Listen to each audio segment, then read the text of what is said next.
గౌరవ ముఖ్యమంత్రి శ్రీ రేవంత్ రెడ్డి గారికి వినయపూర్వక నమస్కారములు. అయ్యా రేవంత్ రెడ్డి గారు, మా తెలంగాణ రైతాంగము మిమ్మల్ని ముఖ్యమంత్రిగా చేసిందనేది మీరు దయచేసి దాన్ని గుర్తుంచుకోండి.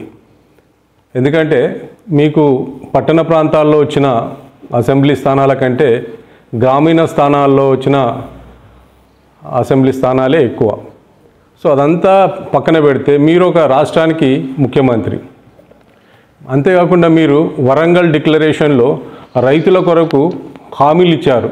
వరంగల్ డిక్లరేషన్ పేరిట ఒక లోన్ మాఫీ కానీ వివిధ అంశాల మీద. అయితే లోన్ మాఫీకి వచ్చేసరికి 50% మందికి కూడా రైతులకు లోన్ మాఫీ కాలేదు. అది మీకు తెలుసు, మీ ఫైనాన్స్ మినిస్టర్ కానీ మీ మంత్రులకు కానీ అందరికీ తెలుసు. సరే, ముఖ్యంగా మా రైతులకు ఈ మాఫీల కంటే కూడా ఎక్కువ మాకు కావాల్సింది లాభసాటి ధర ప్లస్ పంటను కొనుగోలు చేయడం. ఇప్పుడు ఏమైందంటే పరిస్థితి, ఆ లోన్ మాఫీది ఒకటే జరిగిపోయింది. దాంట్లో మీరు ఇదైపోయినారు. లోన్ మాఫీలో మీ నిలబెట్టుకోలేదు మాటను. ఈ యొక్క పంటల కొనుగోలు, ఇప్పుడు పంటలు అనేటి సోయాబీన్ కానీ పత్తి కానీ మొక్కజొన్న కానీ వడ్లు కానీ పంటలు ఎప్పుడు వేసిండ్రు, ఎప్పుడు కోతలకు వస్తాయి అనేది ఒక అంశం అనేది మీకు మన అగ్రికల్చర్ డిపార్ట్మెంట్ వాళ్ళు ఇస్తారు, కోతలు ఎప్పటి నుంచి స్టార్ట్ అవుతాయని. సో దానికి తదనుగుణంగా కొనుగోలు ఏర్పాటు చేయాలి వివిధ మండలాలలో, వివిధ గ్రామాలలో, వివిధ కొనుగోలు కేంద్రాలలో. అది చేయలేదు. అది మళ్ళీ మేము రోడ్లెక్కి ధర్నాలు చేయడం వల్లనో అప్పుడు స్టార్ట్ అవుతుంది. రెండో అంశము, ఈ యొక్క కొనుగోలు కూడా ఈ రోడ్లెక్కి మన మక్కల కొరకు రోడ్లెక్కి ధర్నాలు చేయడం జరిగింది. మళ్ళీ సోయాబీన్ కొరకు ముదోల్లో ధర్నాలు చేయడం జరిగింది. ధర్నాలు చేస్తే ఇవాళ మక్కలు ఎకరాకి 18 క్వింటాలు కొంటామని మీరు చెప్పడం జరుగుతున్నది డిపార్ట్మెంట్ వాళ్ళు. ఈ 18 క్వింటాలు కొంటే 30-35 క్వింటాలు మంచి కష్టపడి రైతులు పండిస్తుంటే ఈ 18 క్వింటాలు కొంటే మిగతా మక్కలను ఎక్కడ అమ్ముకోవాలి? ఓపెన్ మార్కెట్లో. అప్పుడు ఏమవుతుంది, వాడు మమ్మల్ని శాసిస్తాడు. ఆ ప్రైవేటు వ్యాపారి మమ్మల్ని శాసిస్తాడు. వాడు 1400కో 1500కో తీసుకుంటాడు. అందులో ఒకటి. సెకండ్, ఇప్పుడు దాన్ని చెన్ని పట్టాలి అంటున్నారు. మక్కలకు చెన్ని పెట్టుడు ఏమున్నది? అసలు వడ్లకు చెన్ని పట్టడము మక్కలకు చెన్ని పట్టడం అనేది ఎక్కడి నుంచి ఇది? ఇప్పుడు వెనకట అంటేనేమో వడ్లు కోత కోసేటోళ్ళు ఆ పెళ్ళి వస్తుండే. ఇప్పుడు మిషన్తో మూరడు మీదికి కోస్తున్నారు. వడ్లకు చెన్ని అవసరం లేదు, మక్కలకైతే అసలే అవసరం లేదు చెన్ని. ఈ చెన్ని పట్టకపోవడం వల్ల కొంత ఇద్దు అవుతున్నది. సో ఇవన్నీ చేసేసి ఎటొచ్చి మళ్ళీ మీరు ఈ రైతాంగాన్ని ఇట్లా ఇబ్బందులకు గురి చేస్తున్నారు. దయచేసి మీరు ఒక రైతాంగం, ఎందుకంటే మీరు వ్యవసాయ కుటుంబం నుంచి వచ్చారు, మీరు ఒక విఘ్నతతో మాట్లాడుతుంటారు ఎన్నో అంశాలను. మేము నమ్ముతున్నాం, మీరు చాలా చక్కగా మాట్లాడతారు డాస్ల మీ నుంచి. చాలా చక్కని అంశాలు, చక్కని కార్యక్రమాలు. ఎక్కడ లోపం జరుగుతున్నది, ఇది మీరు సరిదిద్దుకోవాలి. ముఖ్యంగా మన గత నాయకులు గత ప్రభుత్వంలో వాళ్ళు ఒకటి గ్రహించారు. అంటే ఏంటి, అరే మనము వ్యవసాయాన్ని ఇచ్చేయాలి, రైతులను మనము మంచిగా చూసుకోవాలి, ఎన్జిఓస్ని కొంచెం అట్లా పెట్టి రైతులను చూసుకున్నట్టయితే మనకు ఓట్ బ్యాంక్ ఉంటుంది అనేది వచ్చి అయినాక వారిని ఒక 15 సంవత్సరాల వరకు మేము కొన్ని సంవత్సరం ఇచ్చేసినాం. ఇప్పుడు మళ్ళీ మీకు మా రైతులంతా కూడా మీకు ఓట్లేసి మిమ్మల్ని సీఎంని చేస్తే ఈరోజు మళ్ళీ మాకు లోన్ ఆఫర్తో సహా ఈ పంట కొనుగోళ్ళలో అవకతవకలు చాలా సమస్యలు అవుతున్నాయి. సో ఈ అంశంలో మీరు తొందరగా సంబంధిత డిపార్ట్మెంట్లకు చెప్పి ఈ మక్కలు 18 క్వింటాలు కాదు, రైతు తెచ్చి పండించిన మొత్తం మక్కలు కొనాలి. తర్వాత ఈ చెన్నీ పట్టుడు అనేది ఉండొద్దు.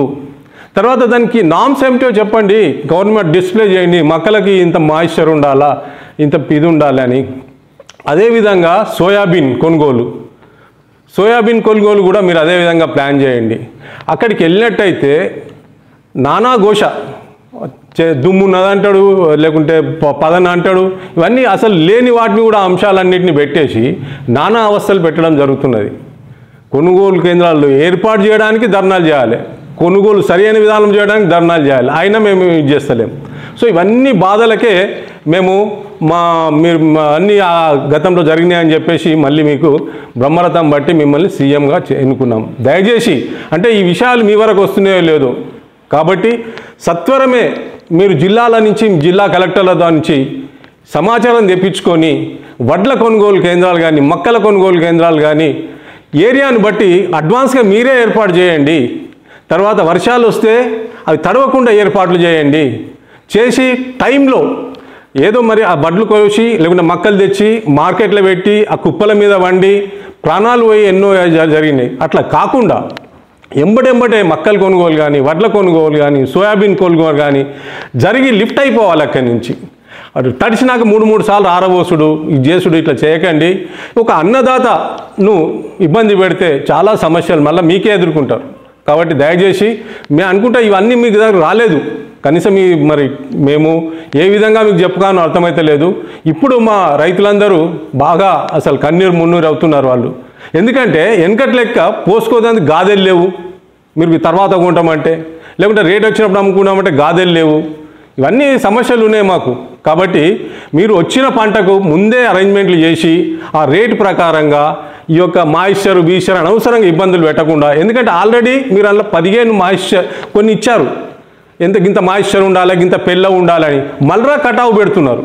అంటే ఆ కటింగు ప్లస్ ఈ కటింగు ఈ 2 కటింగ్లు అంటే వేల కోట్ల నష్టం జరుగుతున్నది రైతాంగానికి. మీరు స్పెసిఫై చేసిన కటింగ్ ఒకటి ఉంటుంది, అది ఒక 10% 15%. అంటే మీకు పెట్టేటోళ్ళు అయితే అవన్నీ క్లెయిమ్ చేసుకుంటారు కదా. నెక్స్ట్ మా దగ్గర మళ్ళీ కట్ చేస్తున్నారు దాన్ని పక్కన పెట్టి. అంటే మాకు కట్ అయ్యేది ఎంత, చాలా కట్ అవుతున్నది, వేల కోట్లలో ఉంటుంది. ఇంతకుముందు మా రవి గారు కూడా మీకు దీని మీద పెద్ద ఇది చేశారు, వేల కోట్లు కొన్ని. దయచేసి ఇట్లా కాకుండా సత్వరమే జిల్లా కలెక్టర్లకు మండల అధికారులకు కొనుగోలు కేంద్రాలు ఏర్పాటు చేసి సత్వరం ఎంత పంట వస్తే మొక్కలు ఎంత వస్తే అంత వడ్లు ఎంత వస్తే అంత ఈ యొక్క కటావులు లేకుండా ఒక దండీలు కొట్టకుండా ఇచ్చి ఎంబడినే తక్కుపట్టీలు కూడా ఇవ్వాలి. మీరు తక్కుపట్టీలు కూడా ఇవ్వడం లేదు, ఊరికి అట్లా తీసుకొని పోతున్నారు. గంత దుర్మార్గం అయితే ఎట్లయింది? ఒక రైతు ఎన్ని క్వింటాలు జోకిండు అనేది కానీ రిసిప్ట్ ఇవ్వలేదంటే ఈ ప్రభుత్వంలో ఇది జరుగుతున్నది. థర్డ్ పార్టీ చేసిండు, ఒక వ్యాపారి చేసిండు అంటే ఏమన్నా అనొచ్చు. వ్యాపారంలో జోక్కున్నాక తక్కుపట్టి ఇవ్వకుండా ఒక సరైన రసీదు ఇవ్వకుండా పైసలు పడ్డనాడే ఎన్ని క్వింటాలు వచ్చినాయని తెలుస్తున్నది. సో దయచేసి ఈ అంశాలన్నింటినీ మీరు రివ్యూ చేయండి. You call emergency meeting and review it. So ఇదంతా మీరు త్వరగా చేస్తారని ఆశిస్తూ మరి మేము ఎదురు చూస్తూ ఉంటాం.